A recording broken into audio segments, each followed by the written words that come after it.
So I'm Elaine Rodriguez. I'm one of the wellness counselors, and when we are on campus, I am primarily at North, and then I'm also at Perry Health Sciences.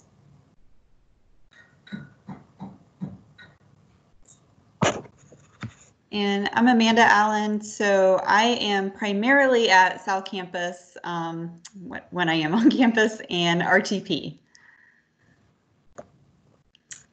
So the mission of wellness services is that we provide brief counseling services as well as referrals when necessary to empower students to achieve their personal as well as academic goals. So the brief counseling model, there's not a hard limit on the number of sessions, typically 3 to 5. We address personal and social concerns with the student on a one-on-one basis, and that's provided through a website called Doxy right now.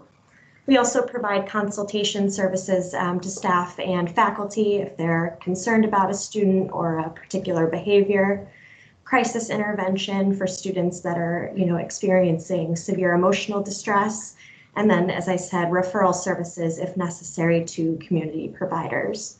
Amanda and I also provide outreach to increase awareness of wellness services through prevention, education, and efforts at stigma reduction. Can you guys see that? Yes. Yes. Okay. Thank you, Amanda. Sorry about that, everyone. No problem. So some benefits of counseling, we can help students help clarify problems and goals, regaining a sense of control and pleasure in life, especially now there is a lot of stress and anxiety, of course, about the virus as well as political issues, finding solutions to their concerns, exploring some opportunities for change, and really focusing on, their personal strengths and how to use them.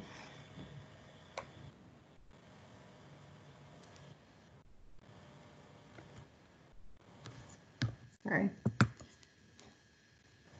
Again, we use that brief solution focused model of therapy. So this means that, we're not delving into the past necessarily. We're really focusing on the here and now and how the student can cope with, their current stressors. We meet through a website, again, called Doxy. The sessions are confidential and private. They typically last 30 to 45 minutes, depending on the student's needs. Again, crisis counseling if a student is suicidal, if a student is, having a break from reality. We would, of course, include services to keep the student safe if necessary, such as campus police or community police. We also provide group counseling and workshops, again, referrals to community providers and consultation for concerned staff and faculty. And on the side there, you'll see just some of the issues we deal with. That's not an exhaustive list, of course. Really, if you're concerned about any student, you can refer them to us. Even if the problem can't be solved within that short-term model, we can definitely get them connected to the appropriate resource. So I'm going to talk a little bit about confidentiality and then how to make an appointment. And I think maybe Michael, after that, will talk more specifically about COVID and maybe what students that we've seen, what they're experiencing, and even staff, kind of how we can help with coping during this time. So as far as confidentiality, so all sessions are confidential, not part of academic records. So as Elaine mentioned, we're using Doxy for virtual sessions, so that platform does not record any of the sessions, which is nice. So as soon as we end a session, all information is gone. So we do like to mention to students about confidentiality, both during the session and also in our documentation, mainly because we want to make sure it's a safe space for students so they feel comfortable talking to us. Also during that time, we like to go over the exceptions of confidentiality. So that list is here. So the exceptions are if they give us permission to share their information. So typically that happens if we make a referral for other services.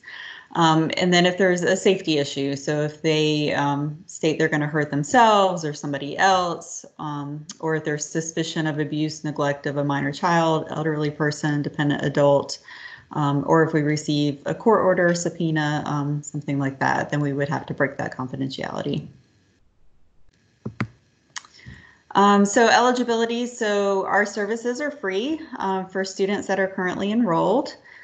We do have students that may come to us. We've had high school students that have come because they are taking classes at Wake Tech. We don't turn students away, so we will help connect them to services. We just won't continue ongoing therapy with those students. So I will say, if you have somebody that's looking to get connected to services, we are more than happy to help them with that. And then how to make an appointment. And this might be the old PowerPoint, sorry about that. So right now we are using bookings. So we are no longer on QList. If you go to our website, very simple, under contacts and forms and how to make an appointment, you will just click on schedule an appointment and it'll take you right to our bookings page. And then there are 2 choices on there right now, just because we're not splitting between campuses since everything's virtual. You either choose, a student will choose new appointment or follow-up appointment, and then the date that they want to schedule, date and time they want to schedule that appointment. So bookings has made that very simple, very streamlined process. And then paperwork, we will send that via DocuSign. So students will get an email from us once they make the appointment with instructions on that they'll receive the paperwork from DocuSign. As far as faculty and staff, they can also go to our website to make a referral through Maxient, or feel free to send us an email and just let us know what's going on, or let students know that they can go to our website or send us an email if they want to schedule an appointment.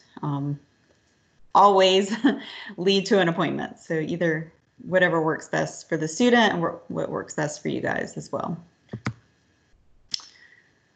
All right.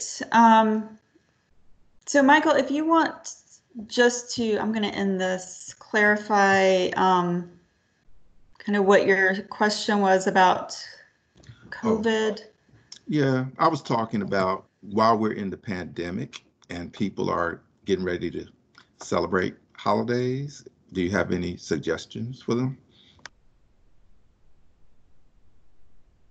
I mean, one big suggestion I would have was to keep it, as social as possible while maintaining that distance, whatever that looks like for you and your loved ones. It's so important to stay connected during these times. And, we can still celebrate and, enjoy our time, even if it looks, different. Thank you. Go ahead. Yeah, I would absolutely agree. I hear from students, a big concern is the disconnect. And a lot of people are saying not to use the word social distancing, but to use physical distancing, because that social piece is so important. So whether that is meeting in person, but maintaining that physical distance, or it's meeting online, but maintaining that social connection is it's very important to keep doing. Does anybody else have any questions?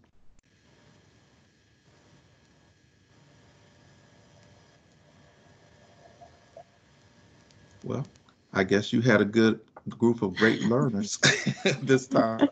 But for all of, and I know some faculty are on as well as other staff, we will get this to you. And if you're an enrollment and student services, I'll try to put it in the enrollment student services team.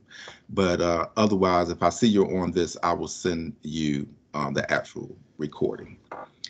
And thank you both for this great presentation that you always do. And we have 3 more, and I look forward to having all of you back. Thank you so much for having us.